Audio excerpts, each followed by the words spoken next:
tensiones entre Irán y Estados Unidos es el tema que nos ocupa en esta edición de Ampliamente. Como ya les presentábamos en el primer segmento, parte de la situación que se está viviendo entre los dos países, que ha sido un elemento clave para el análisis en este comienzo de 2026, parte de lo que suma a la efervescencia con la que ha comenzado este año, que ha desatado grandes temores en la región, en tanto y en cuanto de que este conflicto pueda escalar a un nivel mayor. Vamos a hacer el correspondiente análisis esta tarde con Cristian López, analista internacional, siempre nos ayuda a entender estos temas, sobre todo este tema que es tan complejo y que además ha desatado muchos temores y preocupaciones en general. Cristian, qué gusto saludarte como siempre, bienvenido.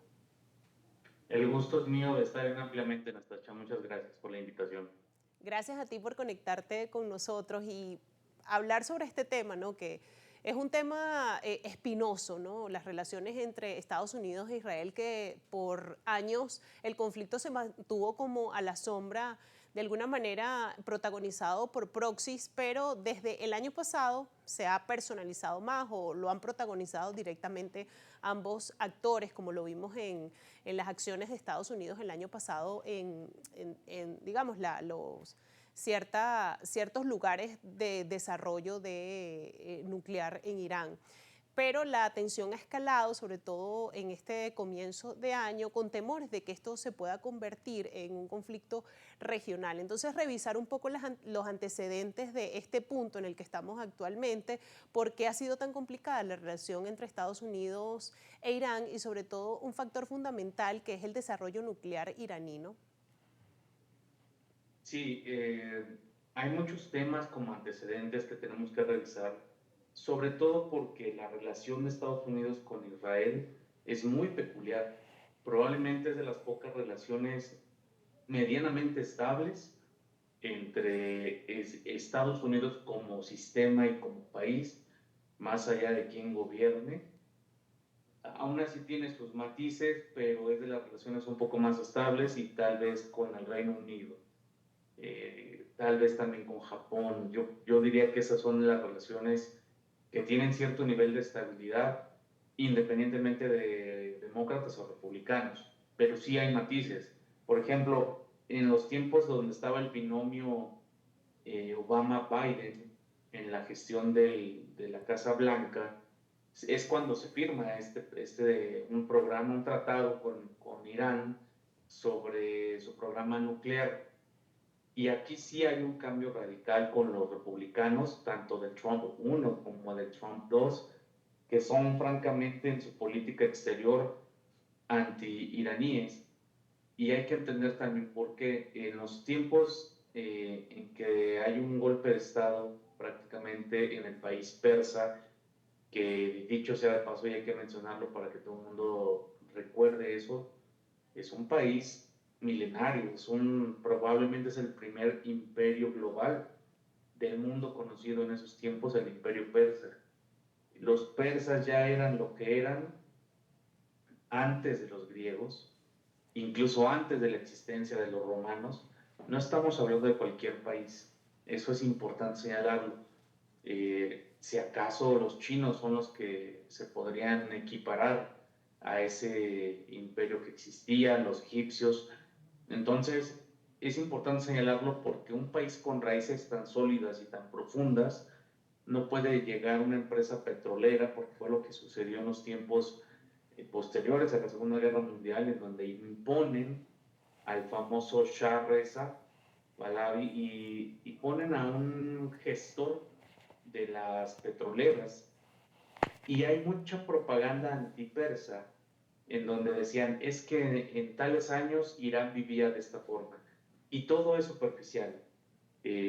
Mujeres elegantes, con gafas de sol y peinados altos, y lo que parecían ciertas libertades en Occidente. Lo que no nos dicen es que de parte del Shah había muchísima represión a las minorías, sobre todo musulmanas, había una desigualdad profunda en Irán, pero muy profunda, en donde solamente esas personas que salen en esos videos de propaganda, pues son las que tenían acceso a riqueza, que eran familias y políticos ligados al negocio del petróleo que se le entregaba al Reino Unido y Estados Unidos.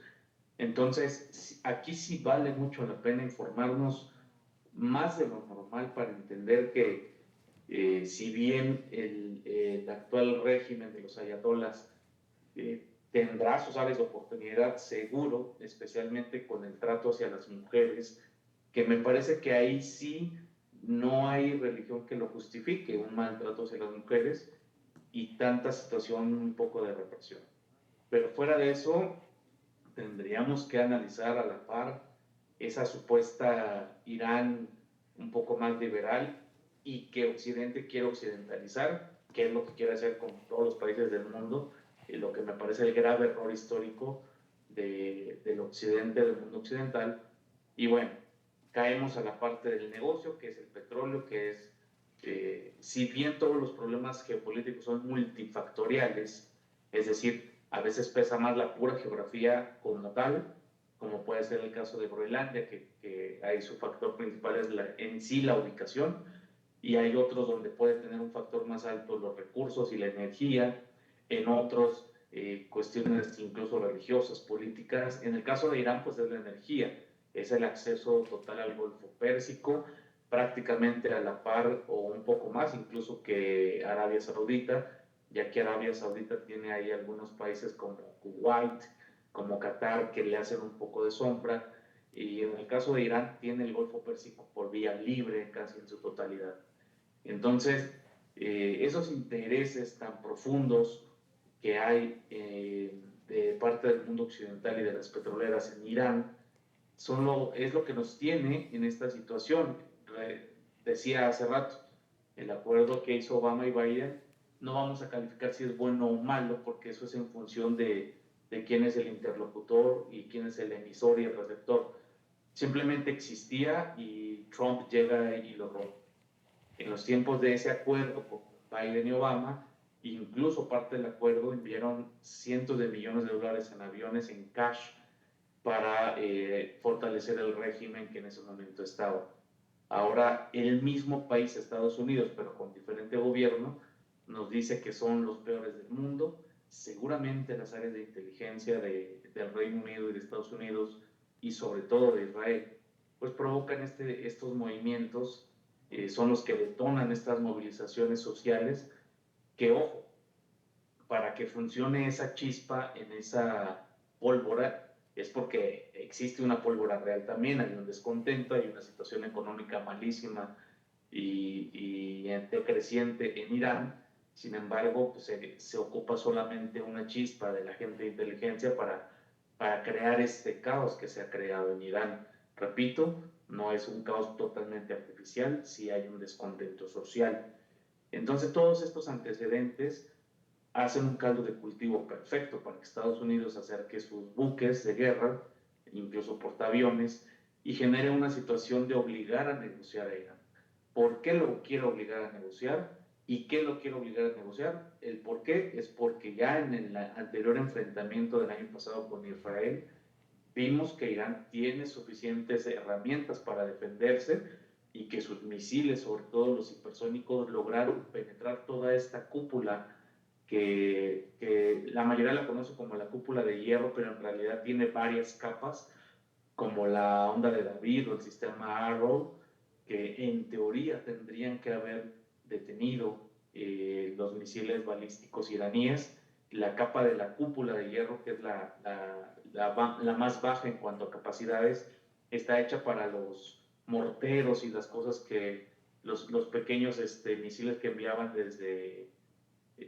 cohetes que enviaban desde Hamas o de Hezbollah, pero ni el sistema Arrow ni la onda de David lograron contener estos misiles balísticos de Irán y le causaron mucho daño a Israel.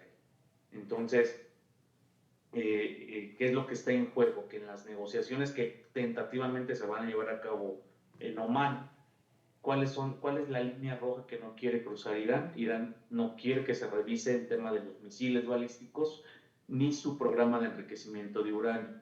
Sí, el tema nuclear, pero no el enriquecimiento como tal, el cual por supuesto justificarán con fines pacíficos. Pero la otra cara de la moneda, y hay que decirlo, pues es que está el Estado de Israel, que no se somete a las supervisiones internacionales. Nadie sabe exactamente cuántas cabezas nucleares tiene cuántos lanzadores de misiles nucleares tiene. La estimación más conservadora era de 90, las estimaciones de especialistas ya un poco más elevadas y maximalistas hablan de hasta 400 o 500. Estamos hablando de la capacidad que tiene China, por ejemplo, o similar a la de Pakistán e Irán, perdón, e India, que son alrededor de 400. Entonces, tener un estado pequeño pero poderoso económicamente y poderoso militarmente en la región, que aparte es un estado creado después de la Segunda Guerra Mundial, y un estado no árabe, que era parte de las promesas que rompió Francia y el Reino Unido, es lo que tiene desestabilizada esta región. Pero lo que hay que analizar es de la parte iraní, qué tanto es defensa y qué tanto es ataque preventivo. Estamos en ese punto ahorita, Anastasia, y las cosas están un poco o un mucho calientes en la zona, porque estamos a un misil de que esto estalle regionalmente, por lo menos, y ya veremos el papel, cuando pasemos a ver los temas actuales, ya veremos el papel que posiblemente Rusia o China quieran tener en este conflicto, porque a diferencia de lo sucedido en Venezuela, en Colombia, Nicaragua, Cuba, incluso México, que en teoría es parte del hemisferio que tiene en control Estados Unidos, y que no es que se justifique, pero se entiende que hay acciones porque es un poder ejerciendo acción en su hegemón, en su hemisferio.